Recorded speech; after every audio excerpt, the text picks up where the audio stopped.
buka je dia. Ni Afghan cookies. Okey. Okey, buka.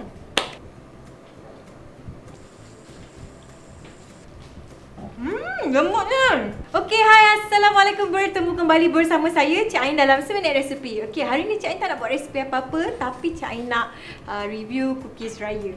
Daripada cookies viral, okey? Ini dia, Cik Ain ada dapat 4 botol cookies viral. Dan juga yang ni ada contoh-contoh cookies yang you all boleh cari, okey? Okey, first kita ada macam Mazola. Ni 2, Cik Ain tak tahu apa nama. Sakit. 3, 4. Ada 4 cookies. Okey, bermula Cik Ain akan buka yang inilah sebab macam Cik Ain tak pernah rasa je. So Cik Ain nak buka yang ni. Okey, Cik Ain nak buka yang ini. Kita buka je dia. Okey, ini Cik Ain nak rasa.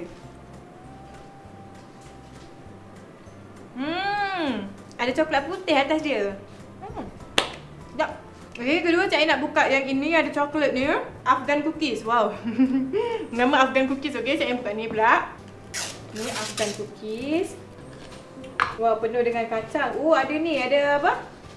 Ada pikan atas dia. Kalau tak silap Cik Ain lah, ada pikan atas dia. Tengok ni, nampak tak? Dia rasa kuat coklat dia. Lepas tu, dalam dia ada crunchy-crunchy. Something macam... Cik Ain tak tahu letak apa, cornflakes ke apa, tapi dalam dia ada crunchy and then dia rasa coklat dia kuat, memang kuat coklat. Atas tu dia letak pikan lah gitu. Ini sedap, dia nutty, dia rasa macam kacang-kacang lah. Sedap. Ini pun sedap. Okay, sebenarnya saya Cik Ain nak rasa ini apa nama dia? Forget Me Not. Wow. Nama dia Forget Me Not. Wow, jiwangnya nama. So kita nak buka. Okay, Cik Ain ada Forget Me Not. So dia memang jangan, dia cakap dia bagi pesanan lah. So jangan lupakan puasa. Okey. Okey, so kita nak buka dia. Oops, sikit. Wah, nampak ni bentuk bulan, okey.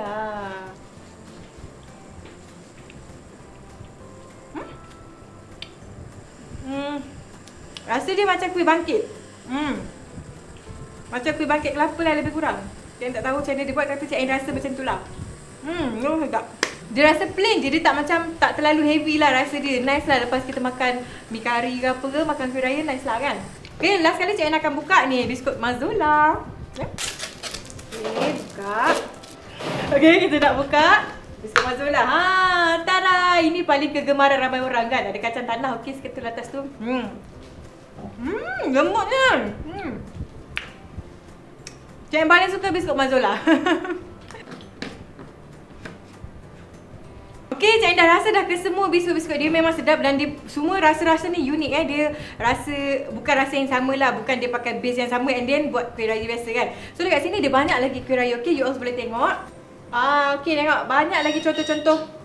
Banyak lagi contoh-contoh kuih raya. So kalau nak dapatkan boleh contact dengan ejen, okey?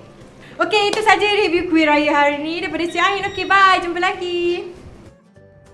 Korang dah dapatkan belum buku Seminit Resepi? Kalau belum, dapatkan di seminitresepi.my, okey? So, macam mana resepi tadi? Kalau nak dapatkan banyak lagi resepi, jangan lupa subscribe kita punya YouTube channel. Jangan lupa juga like, share dan komen. Okey, jumpa lagi. Bye!